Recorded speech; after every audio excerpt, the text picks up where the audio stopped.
अगला जो हमारी सिचुएशन पर बात करने जा रहे हैं मुल्की मसाइल में इस वक्त सबसे आज जो हम देख रहे हैं इकॉनमी वो बड़ी अपसेट रही है।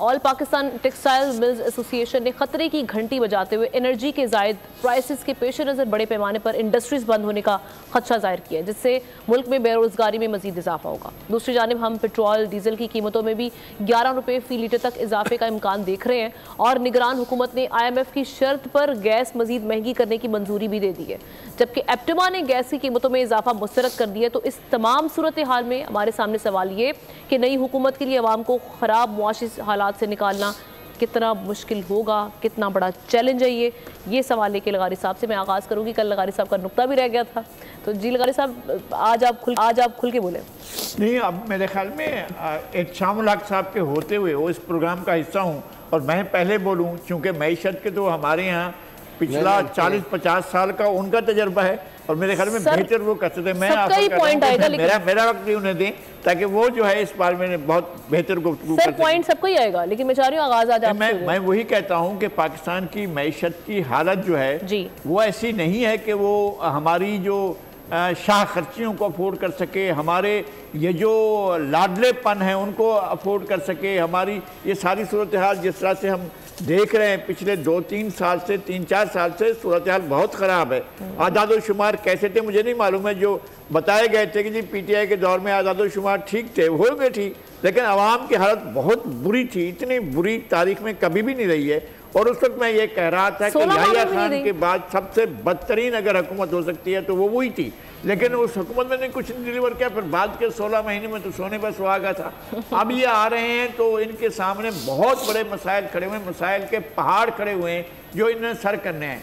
अब जो सियासी इस्तेकाम नहीं चाहते, जो मुआशी इस्तेकाम नहीं चाहते हैं, तो वो पाकिस्तान को क्या दे सकेंगे, ये एक बहुत बड़ा सवाल है। सियासी लोगों को कुर्बानी देनी होगी और मेरे सामने इस वक्त जो है यहाँ पर वो ख्वाजा साद रफ़ीक का उनका एक जो है वो सोशल मीडिया का एक मौक़िफ़ रखा हुआ है कि जनाब ज़्यादा बेहतर होगा कि तमाम जमातें मिलकर एक कौमी हुकूमत बनाएं तो ज़्यादा बेहतर होगा और इस तरह से वो अगर बहरान से निकलते हैं तो ज़्यादा अच्छी बात होगी।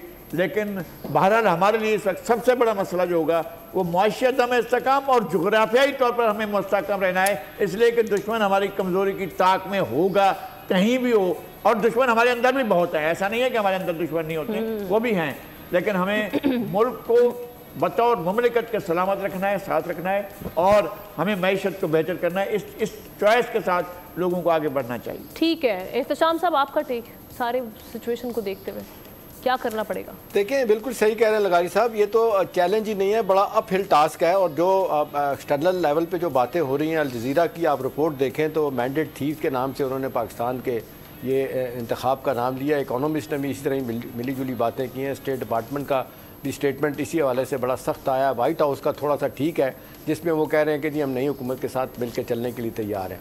लेकिन ये तो चलें ठीक है, बाहर के फंड की बात है, इंटरनली तो हमने नहीं समझ आती ये बात कि ये कैसे चलाएंगे। देखें अभी थोड़े दिनों में मामला जब साफ़ हो जाएगा कि 29 से पहले आपने इजलास बुला के सारी चीज़ें तय करनी है, प्राइम मिनिस्टर कोई भी बन जाएगा, अगला लम्हा मेरा ख्याल है तो ज़्यादा लग रहा है चांसेस कि हुकूमत बनेगी इन्हीं की अपना पीपल्स पार्टी PMLN की और सारा ओनर्स PMLN पे होगा।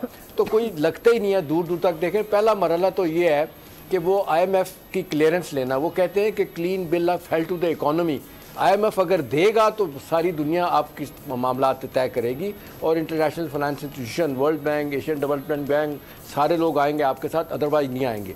और ये जो भी आपने जिक्र किया, इतनी कड़ी शराइत हैं कि उन्होंने बांध के रख दिया है, तो कोई वजह नहीं है कि पहली तो बात है कि नई हुकूमत जिस तरह पुरानी हुकूमत 16 माह की कोई लोगों को रिलीफ नहीं दे सकी, मुश्किलात ही पैदा करके गई है, तो आने वाले दिनों में इतनी खौफात होंगी कि मुझे तो डर लग रहा है कि अभी ये खबर ये भी है कि जी आप मिडिल क्लास के लोग जो गाड़ी रखते थे वो भी भूल जाएंगे। यानी 24% उस पर जनरल सेल टैक्स की बात हो रही है 1400 सीसी गाड़ियों के ऊपर, सबसे कम 1000 और 1400 सीसी की गाड़ियाँ होती हैं। चलें इसको भी आप लोग भूल जाएंगे। लोगों ने तो अपने बिजली के बिल अपने ख़वातीन ने अपने जेवर बेच के पिछले इसी दौर में के टेकर के दौर में दिए थे, जब एकदम से 25,000 से लोगों के 95 और 85,000 बिल आए, उसी रफ्तार से बिल भी आ रहे हैं। और गैस बिजली है नहीं है। असल मसला ये है कि इंडस्ट्री को गैस बिजली मिलनी चाहिए थी जो नहीं मिली। इंडस्ट्री का पहिया आमना लिटरली बैठ गया है। अभी आप देख लें 150 से ज़्यादा आपकी इंडस्ट्री पिछले 6 महीने में बंद हुई है टेक्सटाइल की, जो सबसे ज़्यादा आपको फॉरेन एक्सचेंज कमा के देते हैं। अगर वो ये रो रहे हैं कि जी हमें अगर तजीब बुनियादों पर गैस नहीं देंगे तो फिर क्या होगा, तो मुझे नहीं लगता। और पर कल की खबर बड़ी खौफनाक है कि हमारे कराची बेस्ड जो हमारे बिजनेसमैन है वो अपना काम शिफ्ट कर रहे हैं कारोबार दुबई में। तो मेरा ख्याल आने वाली जो गवर्नमेंट होगी वो तो ये देखेगी कि आए रोजाना की बुनियाद पे वहाँ पे कितना बोझ डालना है। अब ये क्वेश्चन हमारे सामने असद निज़ामी कि जो आने वाली हुकूमत है, ख़ास तौर पे जो हम एक पीडीएम का देख रहे हैं कि उनके मुमकिन चांसेस हैं कि वही आएंगे, तो उनमें ये पोटेंशल है कि वो आके इन ख़राब जो हमारे मुआशी हालात हैं उसको कुछ ठीक कर सकें, आवाम को कुछ रिलीफ मिल सके। देखें जी, सबसे पहले तो आपने जिक्र किया all Pakistan textile mill association का। तो इस मुल्क में एक रियलिटी जो है हमें फेस करनी पड़ेगी कि एक तो ये कि आज तक किसी वज़ीर आज़म ने अपने टेन्योर पूरा नहीं किया। दूसरा, एप्टमा जो है वो कभी खुश नहीं हो सकती, वो किसी भी गवर्नमेंट से खुश नहीं हो सकती, ना पहले हुई है ना आज तक हुई। तो उनकी बात अपनी जगह रही। आगे अगर आप आ जाएँ कि मईशी मसाइल क्या हैं तो वो तो बहुत संगीन है। अभी कुछ दिन पहले ही IMF की तरफ से ये आया था कि जो हमारी आखिरी ट्रांच है 1.1 बिलियन की, वो सिर्फ नई हुकूमत को दी जाएगी। अब जाहिर है उन्होंने भी देखा होगा इलेक्शंस के दौरान क्या चीज़ें हो रही थी, इंटरनेशनल मीडिया कैसे रिपोर्टिंग कर रहा था हमारे इलेक्शंस की, वो उनके जहन में होंगी। अब नई गवर्नमेंट बनती है, बहुत अहम है कि ये गवर्नमेंट जो है शहबाज शरीफ साहब कैबिनेट किस किस्म की बनाते हैं और उसके अंदर अपनी फाइनेंस डिवीजन किसको देते हैं।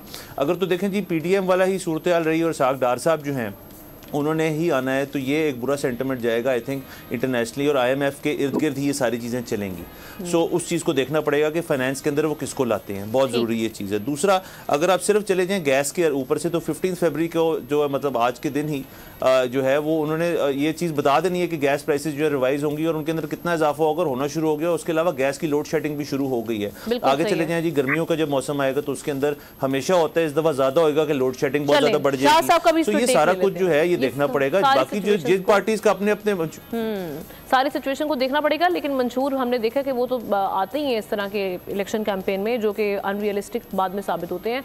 शाह साहब, अभी क्या करना पड़ेगा ये पार्टीज को, किस तरह से ये करेंगे जो अभी सिचुएशन है, IMF के भी आगे अब नई किस्त आने वाली है, किस तरह से देखेंगे?